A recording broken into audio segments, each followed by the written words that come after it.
بسم اللہ الرحمن الرحیم. معزز خواتین و حضرات، بھارت پاکستان کو تباہ کرنا چاہتا ہے اور تباہ کرنے کی یہ خواہش نئی نہیں ہے. یہ اس وقت شروع ہو گئی تھی جب 3 جون کے منصوبے کو بھارتی قیادت نے منظور کیا تھا. یہ اس وقت شروع ہو گئی تھی جب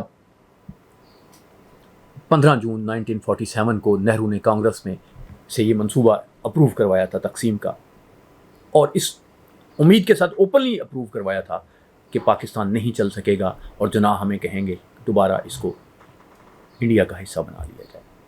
دنیا میں ملک تبدیل ہوتے ہیں، جغرافیہ تبدیل ہوتے ہیں. مغربی جرمنی بنا، مشرقی جرمنی بنا، لیکن مغربی جرمنی والوں کا رویہ مشرقی جرمنی والوں کے ساتھ اتنا اچھا تھا کہ ایک وقت وہ آیا کہ مشرقی جرمنی کے جو عوام ہیں انہوں نے یہ کہا کہ نہیں، ہمیں تو مغربی جرمنی کے ساتھ ملنا چاہیے. اب جرمنی متحد ہے، لیکن بدقسمتی یہ ہے کہ بھارت کا رویہ جو ہے وہ اس پہ توجہ نہیں دیتا، اس پہ غور نہیں کرتا.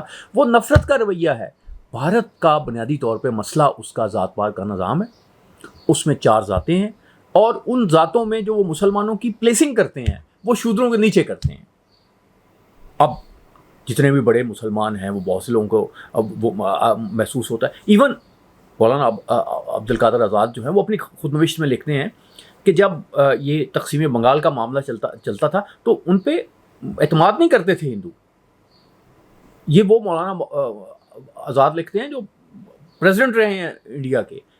اور ہم نے یہ دیکھا ہے کہ بعد میں بھی جو یعنی کم ابھی کچھ مدت پہلے ایک خاتون صدر بنی امریکہ اس کی بھارت کی، تو وہ برہمن نہیں تھی، وہ نچلی ذات سے تعلق رکھتی تھی. وہ بہت سے مندروں میں جاتی تھی تو اس کو مندروں میں رسائی نہیں ملتی تھی. یہ جو امتیاز ہے یہ بھارت میں بہت شدید ہے، اور یہ دنیا میں بڑا یونیک ہے. دنیا کو اس کی سمجھ نہیں آتی. دنیا سمجھتی شاید بھارت ایک ملک ہے اور اس میں سب لوگوں کو ایکول رائٹس ہیں، کانسٹیٹیوشنلی تو ہیں، لیکن ویسے نہیں ہے. یہ جس نے بھارت کا آئین بنایا تھا نا، امبیڈکر، بابا امبیڈکر، وہ دلتوں کو حقوق دلانا چاہتے تھے. وہ مایوس ہو گئے. وزیر قانون تھے پہلے، کانسٹیٹیوشن بنایا انہوں نے، لیکن انہوں نے دیکھا کہ جو بھارت کے حکمران ہیں وہ وہاں تو ہندو انتہا پسندی ڈومیننٹ کر رہی ہے. حالانکہ یہ وہ وقت تھا نہرو وہ حکمران تھے کہ جب بھارتی صدر جو ہیں وہ گئے سومناتھ کا مندر، نیا مندر بنا تو اس کے افتتاح کے لیے انہوں نے کہا کہ یہ سیکولرزم کے خلاف آپ کی حرکت ہے. لیکن تب بھی یہ چیز موجود تھی. آج تو ایسے ہے، آج تو یہ ہے کہ آج تو مودی جو ہیں وہ بنانا چاہتے ہیں. ہندوتا جو ہے وہ ایک فلسفہ بن گیا ہے. الیکشنز جو ہیں پاکستان میں کبھی بھارت ایجنڈے پہ نہیں ہوتا کہ بھارت کے خلاف الیکشن ہے، لیکن بھارت میں الیکشن پاکستان کے خلاف لڑے جاتے ہیں. بھارت میں الیکشن مسلمانوں کے خلاف لڑے جاتے ہیں. یو پی، پاکستان جتنی بڑی اسٹیٹ ہے وہ کہتے ہیں جی یہ ہے وہ ہے، لیکن وہاں کیا ہے کہ مودی نے الیکشن لڑا، ایک مسلمان کو اس نے ٹکٹ نہیں دیا. یعنی مسلمانوں کے خلاف جو نفرت ہے اس کو پولیٹیکلی استعمال کرنے میں مودی ہمیشہ آگے رہے ہیں، اور انہوں نے اس کو کیا ہے اور اس میں کامیاب ہو. لیکن یہ جو ایک ٹرینڈ تھا نا، یہ اوپر کو جا رہا تھا. یہ اب ٹرینڈ نیچے کو آ رہا ہے. جو ابھی جو الیکشنز ہوئے ہیں بھارت کے وہ یہی بتا رہے ہیں. تو بات یہ ہے کہ بھارت کے حکمران، بھارت کے جو کٹر ہندو ہیں، ان میں تو پاکستانیوں کے خلاف نفرت پائی جاتی ہے، اس میں مسلمانوں کے خلاف نفرت پائی جاتی. تو پھر یہ جب وہ بات کرتے ہیں کہ یہ لکیر ختم ہو جائے، تو یہ لکیریں تو اور وہ بنا رہے ہیں، وہ اور گہری کر رہے ہیں. محبت سے لکیریں ختم ہوتی ہیں، نفرت سے نہیں. اور نفرت سے تو آپ لکیریں گہری کر رہے ہیں. تو ابھی تازہ کیا نفرت ہے؟ ابھی جو اٹیک ہوا ہے، ابھی اس کے بعد جو سب سے خطرناک بات مودی نے کی ہے، اس نے کہا کہ میں پانی روک لوں گا آپ کا. میں 25 کروڑ جو پاکستان میں رہنے والے عوام ہیں وہ بھوکے مرنے پہ مجبور ہو جائیں گے، وہ پیاس سے مرنے میں مجبور ہو جائیں گے. یہ کون سی مینٹیلٹی ہے؟ یہ انسانیت کی مینٹیلٹی ہے؟ اس میں کہیں انسانیت نظر آتی ہے؟ ایسے ہوتا ہے دنیا میں کہ آپ کی یہ مینٹیلٹی ہو، آپ روک سکیں یا نہ روک سکیں، لیکن آپ کی کتنی شرمناک مینٹیلٹی ہے. کیا آپ کو نفرت نہیں آتی کہ آپ انسان نہیں ہیں؟ آپ دوسرے انسانوں کو پانی روکنا چاہتے ہیں، دوسرے انسانوں کو بھوکا مارنا چاہتے ہیں، اور اس کے بعد ایک لیول پہ آپ کہہ رہے ہیں جی ہم تو ایک ہیں، جی ہم تو ایک ہیں. یہ تو بڑی نفرت کی یہ جو ایسے غلطی سے بنا دی گئی ہے، سرحد بنا دی گئی. یہ تو آپ نفرت کی سرحدیں ایک نہیں کئی بنا رہے ہیں. نفرت ہمیشہ تقسیم کرتی ہے، محبت ہمیشہ جوڑتی ہے. تو کہاں آپ کی محبت ہے؟ اب آپ نے کہا جی کہ ہم نے پانی روک دینا ہے، سینتاس معاہدہ فارغ، پانی روک دینا ہے. یہ جب یوریکا پہ اٹیک ہوا تو 2016 میں مودی نے کہا کہ یہ پانی اور خون جو ہے وہ ایک ساتھ نہیں بہہ سکتا. اس کے بعد اس نے جو اس کا بڑا جواب دیا وہ یہ تھا کہ یہ اگست 2019 میں جو آرٹیکل 370 تھا کشمیر میں وہ ختم کر دیا. ایک اور انہوں نے وہاں پہ کشمیر میں ایک معاملہ کیا کہ انہوں نے کہا کہ وہاں ہمارے ہاں بھی ہے ایسے کہ آپ کشمیر کے لوگ تو پاکستان میں زمین خرید سکتے ہیں، لیکن پاکستان کے جو باشندے ہیں وہ کشمیر میں زمین نہیں خرید سکتے. اسی طرح سے جو بھارتی کشمیر ہے، یہ بھارتی مقبوضہ کشمیر ہے، اس میں وہ عام انڈینس کو اجازت نہیں تھی کہ وہ وہاں پہ زمین خریدیں.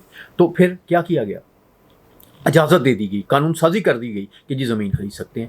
جو رپورٹیں آ رہی ہیں، جو ڈان کی ایک رپورٹ ہے کہ 6851 درخواستیں جو ہیں پڑی ہیں گورنمنٹ کے پاس کہ جی ہم وہاں انویسٹمنٹ کرنا چاہتے ہیں. اور انویسٹمنٹ کتنی کرنا چاہتے ہیں؟ $14 بلین کی. کیا مطلب ہے اس کا؟ اس کا مطلب یہ ہے کہ آپ کشمیریوں کو نکال رہے ہیں، کشمیریوں کو فارغ کر رہے ہیں، آپ وہاں کی جو ڈیموگرافی ہے اس کو تبدیل کر رہے ہیں.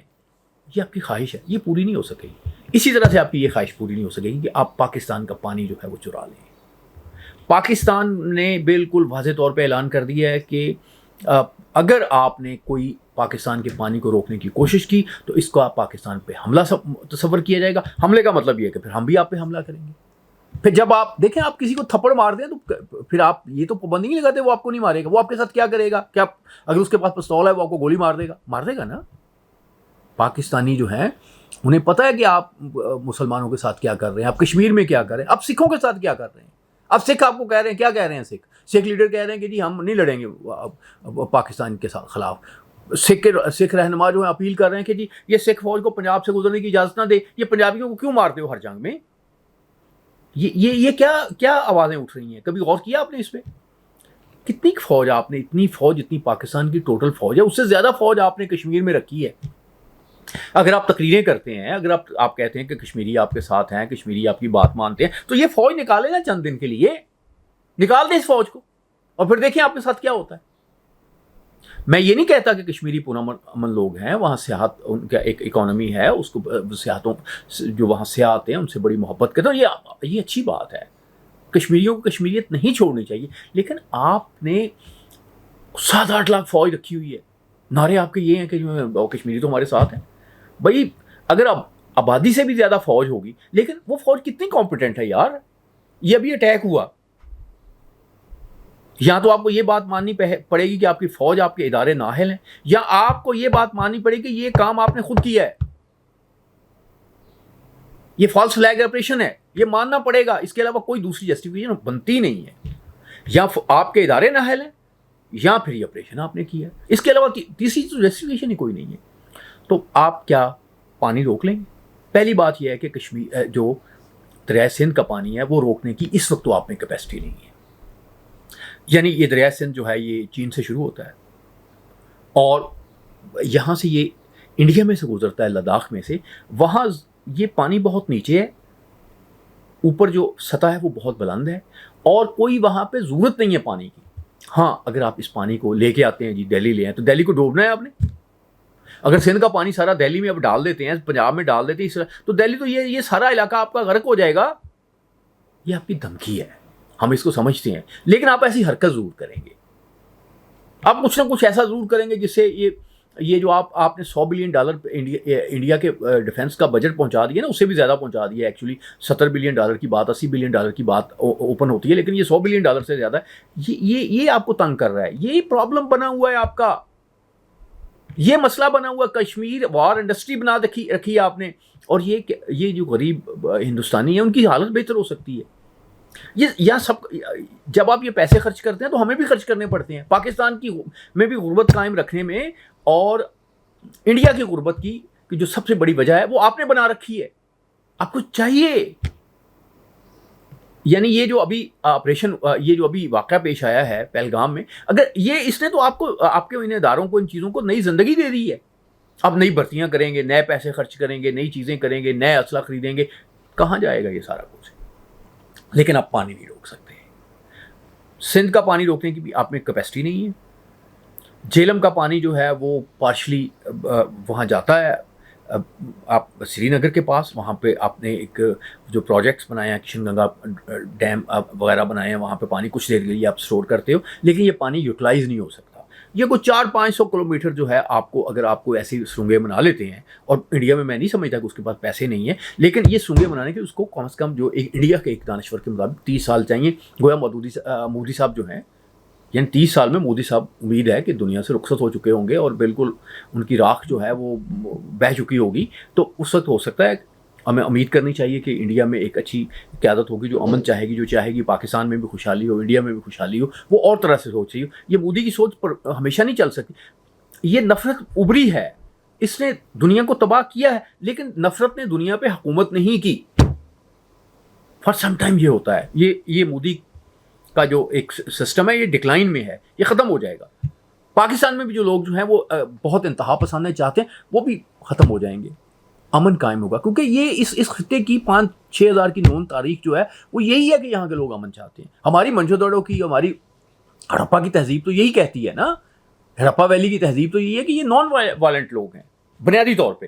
یا وائلنس بہت سی وجہ سے آیا، لیکن یہ اس سے کوئی محبت نہیں کرتے، یہ نفرت کرتے ہیں اس سے، وائلنس سے. تو معزز خواتین و حضرات، پہلی بات ہے کہ انڈیا میں یہ کیپیسٹی نہیں ہے کہ وہ سندھ کا پانی روک سکے. پارشلی وہ تھوڑی سی دیر کے لیے جہلم کا پانی سٹور کر سکتا ہے.